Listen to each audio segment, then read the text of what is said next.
അവൻ്റെ പാദപീഠം കഴുകുന്ന മാതൃകയാണ് നമ്മുടെ മുൻപിലുള്ളത്. നമ്മൾ വലിയവൻ ആരാണെന്ന് അന്വേഷിക്കുവാൻ നമുക്ക് അനുവാദമില്ല. നമ്മളുടെ പ്രാധാന്യം അന്വേഷിക്കുവാൻ നമുക്ക് അനുവാദമില്ല. കർത്താവിനെ സ്നേഹിക്കുവാനും സുവിശേഷത്തിനു വേണ്ടി നിൽക്കുവാനും ദൈവത്തെ അനുഗമിക്കുവാനും കുരിശെടുക്കുവാനും അതാണ് നമ്മുടെ ഉത്തരവാദിത്വം. അതിലേക്ക് മടങ്ങി വരുവാനുള്ളതായിരിക്കുന്ന കടപ്പാട് നമുക്കുണ്ട്. എൻ്റെ പൊന്നു സഹോദരങ്ങളെ, ഞാൻ പറഞ്ഞതുപോലെ നമുക്ക് ആത്മീയം കളിക്കുവാനും ദൈവവേല ചെയ്യുവാനും ഒക്കെ അറിയാം. അതിനുള്ള പരിചയവും പരിശീലനവും ഒക്കെ നമുക്ക് കിട്ടിയിട്ടുണ്ട്. എന്നാൽ നാം ചെയ്യുന്നതായിരിക്കുന്ന വേലകൾ സ്വർഗത്തിൽ ദൈവത്തിന് സ്വീകാര്യമാണ്. അവൻ്റെ ആത്മാവിൻ്റെ ശക്തിയാണ് നമ്മുടെ പിൻപിലുള്ളത്.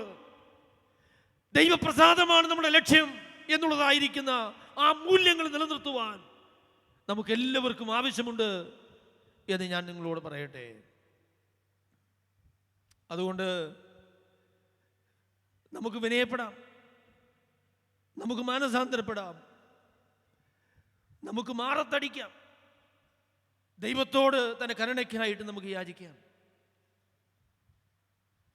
ഞാൻ ഒരു പ്രായം കൂടെ പറഞ്ഞ് അവസാനിപ്പിക്കട്ടെ.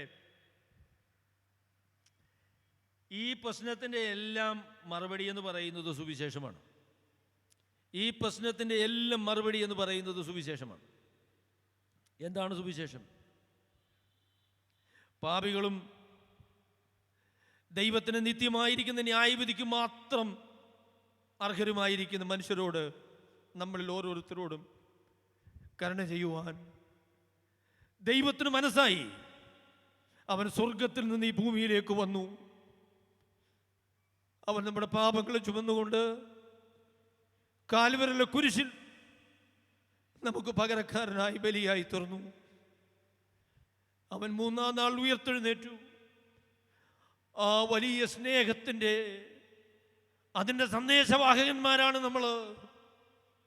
ആ സ്നേഹത്തിൻ്റെ നിർബന്ധമാണ് നമ്മുടെ ജീവിതത്തെ നിയന്ത്രിക്കുന്നത്.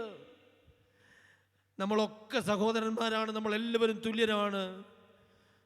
കാലുകളുടെ കുരിശിൻ്റെ ചുവട്ടിൽ നമ്മൾ ആരും വ്യത്യസ്തരല്ല. നമുക്ക് പ്രശംസിക്കുവാനുള്ളത് നമ്മുടെ കർത്താവിന് നമ്മളോട് കരുണ തോന്നി. അവൻ നമ്മളെ അന്വേഷിച്ച് ഈ ഭൂമിയിലേക്ക് വന്നു എന്നുള്ളതായിരിക്കുന്ന മഹാസത്യമാണ്. അവൻ നമ്മെ തൻ്റെ മക്കളായിട്ട് സ്വീകരിച്ചു, സ്വർഗത്തിന് അവകാശികളാക്കി തീർത്തു. മഹത്വമേറിയ സുവിശേഷം നമ്മുടെ കരങ്ങളിൽ അവൻ പരമേൽപ്പിച്ചു.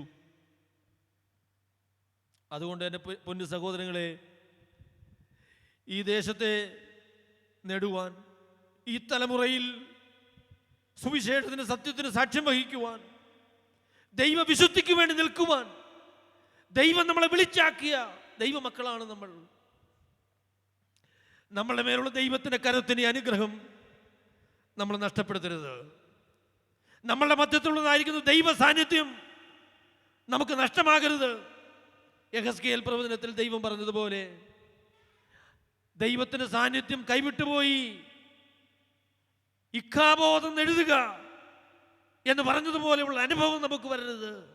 ഈ തലമുറയിൽ ദൈവത്തിൻ്റെ മക്കളായി ജീവിക്കുവാൻ, സുവിശേഷത്തിന് സാക്ഷ്യം വഹിക്കുവാൻ, ദൈവത്തിൻ്റെ പരിശുദ്ധാത്മാവിനെ നിറവനുഭവിക്കുവാൻ, ഈ ദേശത്തെ കർത്താവിന് വേണ്ടി നേടിയെടുക്കുവാൻ ദൈവം വിളിച്ച ദൈവമക്കൾ എന്നുള്ള നിലയിൽ ജീവിക്കുവാനുള്ള കടപ്പാട് നമുക്കുണ്ട്. 110 കോടിയിലധികം വരുന്ന ഈ ഭാരതത്തെ നേടുവാൻ, നഷ്ടപ്പെട്ടു പോകുന്ന ഈ ആത്മാക്കളെ കുറിച്ച് ഭാരപ്പെടുവാൻ, ദൈവസഭ സ്ഥാപിക്കുവാൻ, അതിനുള്ളതായിരിക്കുന്ന പ്രത്യേകമായ അനുഗ്രഹവും കൃപയും പ്രാപിച്ച ദൈവത്തിൻ്റെ കരം നമ്മളുടെ മേലുണ്ട് എന്ന് ഉറപ്പുവരുത്തുന്ന ആ ഒരു തലമുറയായിരിക്കുവാൻ ദൈവം നമ്മളെക്കുറിച്ച് ആഗ്രഹിക്കുന്നു. അതാണ് നമ്മൾ മുൻപിലുള്ളതായിരിക്കുന്ന ചോദ്യം എന്ന് പറയുന്നത്. നമുക്ക് ദൈവസന്നിധിയിൽ വിനയപ്പെടുവാനും ദൈവത്തിൻ്റെ ഹിതപ്രകാരം ഹൃദയങ്ങളെ ദൈവസന്നിധിയിൽ താഴ്ത്തുവാനും ജീവിതങ്ങളെ വ്യതിയാനപ്പെടുത്തുവാൻ ദൈവസന്നിധിയിലേക്ക് വിനയപ്പെടുവാനും നമുക്ക് മനസ്സുണ്ടെങ്കിൽ ദൈവം നമ്മിലൂടെ വലിയ കാര്യങ്ങൾ ചെയ്യും. നമ്മളുടെ അവസാനം നമ്മളുടെ ആരംഭത്തെക്കാളും എത്രയോ മെച്ചമായിരിക്കും. ഈ തലമുറയിൽ ദൈവത്തിന് വേണ്ടി ഒരുപാട് കാര്യങ്ങൾ ചെയ്തെടുക്കുവാൻ നമുക്ക് കഴിയും.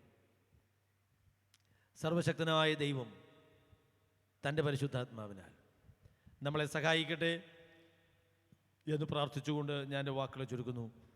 ദൈവം നമ്മെ സഹായിക്കുമാറാകട്ടെ.